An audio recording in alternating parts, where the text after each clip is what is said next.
ఓం నమః శివాయ.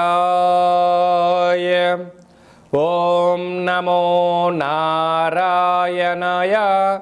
నరదృష్టి నివారణ కాళభైరవాయ నమో నమః. ఓం కాళకాలాయ విద్మహే కాళాతీతాయ ధీమహి తన్నో నరదృష్టి నివారణ కాళభైరవ ప్రచోదయాతు. హరి ఓం. మా ఛానల్కి స్వాగతం. చూస్తున్న వీక్షకులకు, ప్రేక్షకులకు, ప్రియ కాళభైరవ భగవద్బంధులకి స్వాగతం పలుకుతూ, జ్యోతిష్య అభిమానులకు, సనాతన ధర్మ సంరక్షకులకు అందరికన్నా ముందుగా చైత్ర పూర్ణిమ శుభాకాంక్షలు. చైత్రమాసం అనగానే మనకు అందరికీ గుర్తొచ్చేది వేసవి కాలం. అంటే స్కూళ్ళు, కాలేజీలు అన్నీ అయిపోయి పిల్లలతో ఆటపాటల చేత అందరము ఆధ్యాత్మిక చింతనతో కూడుకున్నటువంటి మాసం కనుక వేసవి కాలంలో వీలైనంత వరకు మిట్ట మధ్యాహ్నం పూట బయట ప్రయాణాలు పెట్టుకోకుండా ఉండడం ఉత్తమోత్తంగా భావించగలగాలి. 1 ఏప్రిల్ నెల 2026 నుండి 15/4/2026 వరకు పుట్టినటువంటి వారందరికీ కూడా ముందస్తుగా జన్మదిన శుభాకాంక్షలు. గతంలో వివాహం చేసుకున్న వారికి వివాహ వార్షికోత్సవ శుభాకాంక్షలు.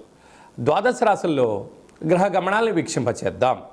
మేషరాశిలో ఏడాది తర్వాత శుక్ర భగవానుడు సంచార స్థితి, 12 సంవత్సరాల తర్వాత దేవగురు బృహస్పతి మిథునరాశిలో సంచార స్థితి, 18 సంవత్సరాల తర్వాత సింహరాశిలో కేతు సంచార స్థితి, కుంభరాశిలో కుజుడు, బుధుడు మరియు రాహు సంచార స్థితి, 30 సంవత్సరాల తర్వాత మీనరాశిలో శని భగవానుడు, ఏడాది తర్వాత రవి భగవానుడితో కలిపినటువంటి శని భగవానుడు సంచార స్థితితో ద్వాదశ రాశుల్లో గ్రహ గమనాలు ఈ విధంగా ఉన్నాయి.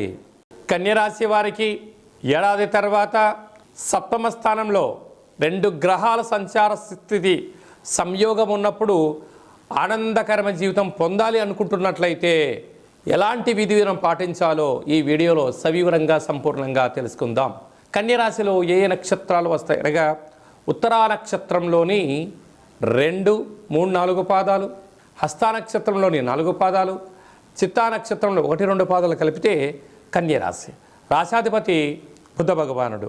ఈ బుధ భగవానుడు షష్ఠమ స్థానంలో రుణరోగ శత్రుస్థానంలో కుజుడు, బుధుడు, రాహు సంచార స్థితి ఉన్నప్పుడు దయచేసి మీరు చైత్రమాసంలో అప్పులు ఇవ్వద్దు, అప్పులు కూడా తీసుకోవద్దు. ఏడాది తర్వాత రవి భగవానుడు మీనరాశిలో శని భగవానుడితో సంచారం చేయనప్పుడు దూర వాయు జల ప్రయాణం చేసేటప్పుడు తస్మాత్ జాగ్రత్త అని చెప్పి జ్యోతిర్విజ్ఞానం తెలియచేస్తుంది. ప్రధానంగా మీ జన్మ నక్షత్రం రోజున పూర్ణిమ తిథి ఎందున, అష్టమి తిథి ఎందున ముఖ్యమైన పనులను వాయిదా వేసుకోవడం ఉత్తమోత్తంగా భావించగలగాలి. ప్రధానంగా విద్యార్థులు చెరువుల్లోకి వెళ్ళడం, దూకడం, ఆట్లాడుకోవడం, క్రీడారంగ మైదానంలో అనేక రకాలైన ప్రమాదాలు పొంచి ఉన్నాయి. పెద్దవారందరూ కూడా ఏదైనా ఒక విధి విధానం పాటించే కాల సమయంలో మౌనమే శరణ్యము, ఆధ్యాత్మికతే మీకు శ్రీరామరక్షగా భావించగలగాలి. అలాగే చైత్ర పూర్ణిమ సందర్భంగా ఒక వెడల్పాటి పాత్రలో నవధాన్యములను 7 రంగుల కలిగినటువంటి నీటిని పోసి చంద్రభగవానుని చూస్తూ మీ మనసులో కోరికను కోరుకొని ఈ నీటిని ప్రవహించే నీటిలో ఎప్పుడైతే మీరు వేస్తారో మీరు ఒక చోట లేకుండా దూరం ఎలా వెళ్ళిపోతుందో మీకున్న అష్ట కష్టాలు కూడా అలాగనే పారిపోయి విపరీతమైన జనాకర్షణ కలిగి మీ జీవితం సువర్ణమయం అవుతుందని చెప్పి కూడా గమనించగలగాలి. అలాగనే కాళాష్టమి తిథి యందు సందర్భంగా తప్పకుండా సూర్య నమస్కారం అవసరం అని చెప్పి గుర్తుపెట్టుకోగలగాలి.